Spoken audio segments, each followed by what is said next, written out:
যিনি যেমন পারেন পয়সা দেন, তার একটা সদস্য আছে।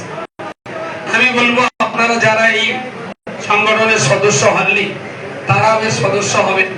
আমার খুব ভালো মনে পড়ে, আজ থেকে প্রায় 15-16 বছর আগে যখন মুম্বাইতে আমি প্রথম পা দিই, গলিবারে আমার ভাইয়ের এখানে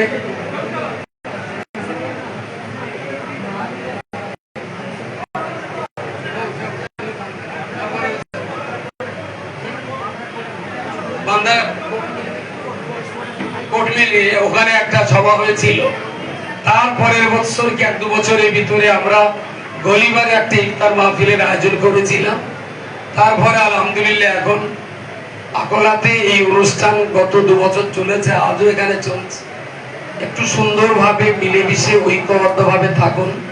ওরা যতজন মানুষ এখানে আছেন, বিশেষ করে ভাইয়ের মতো মানুষ, এখানকার স্থানীয় আরো কিছু মানুষ পূর্ণ মাত্রায় তারা এই কাজের সহযোগী। তো আপনারা সবাই মিলে যদি একেবারেই বলা যেতে পারে, প্রিয় রাসূল বলেছেন একজন মুসলমান আর একজন মুসলমান দুইটা হলো, এইটা হলো ইটের গাঁথনির একটা দেওয়ালের সমান। এই 4টে ইট আর মাঝখানে একটু মশলা দেওয়া হলো, তাহলে এটা একটা দেওয়াল তৈরি হলো, সহজে ছাড়ানো যায় না। আমিও মুসলিম, আপনিও মুসলিম, আপনারা আমার সম্পর্কের মাঝখানে ইসলামের যদি একটু আপনার এই মশলা থাকে, বালি সিমেন্টের মশলা যদি থাকে, তাহলে এর মাঝখান থেকে একটা ইট সহজে কেউ খুলে নিতে পারে না। সেই জন্য আমি চাইছি আপনারা সবাই এখানে মিলেমিশে থাকুন। এবং ইদানিং কালে গত 1-1.5 বছর ধরে যেটা আমরা দেখছি, যে রাস্তাঘাটে বাংলার কথা বললে মুসিবতের কারণ হয়ে দাঁড়াচ্ছে।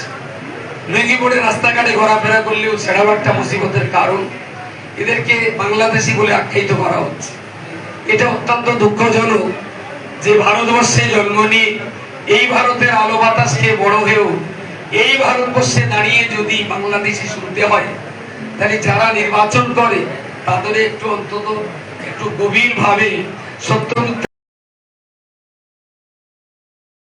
ভাইদের মতো যারা আছেন, এনারা অনেক সময় থানায় যে পুলিশের সঙ্গে কথাবার্তা বলে ছাড়ানোর ব্যবস্থা করে, তার যথেষ্ট অথেন্টিক আইডি প্রুফ সবই আছে। এরপরেও কখনো কখনো আইডি প্রুফ ছিঁড়ে ফেলা হয়েছে আধার কার্ড, কি দেখাবে? যখনই সুযোগ হয়েছে 20-30-40 হাজার টাকাও থাকে খেসারাত গুনতে হচ্ছে এই কাজের জন্য। আমাদের মাননীতে অনেকেই আছে, তারা এরকম ভালো পরিষেবা দেয়, বিপদে পড়লে তার পাশে দাঁড়ায়। কিন্তু আমার মনে হয়েছে যে পশ্চিমবঙ্গে আপনারা যারা এখানে আছেন, আজ থেকে 10 বছর আগে পশ্চিমবঙ্গে যত পাকা বাড়ি ছিল তার 80% বাড়ি ছিল দিল্লি মুম্বাইয়ের টাকার বাড়ি। যারা বিদেশে এসে সেলাই কাজ, এমব্রয়ডারি কাজ করে দেশে টাকা নিয়ে যে সেই টাকার বাড়ি তৈরি করেছে।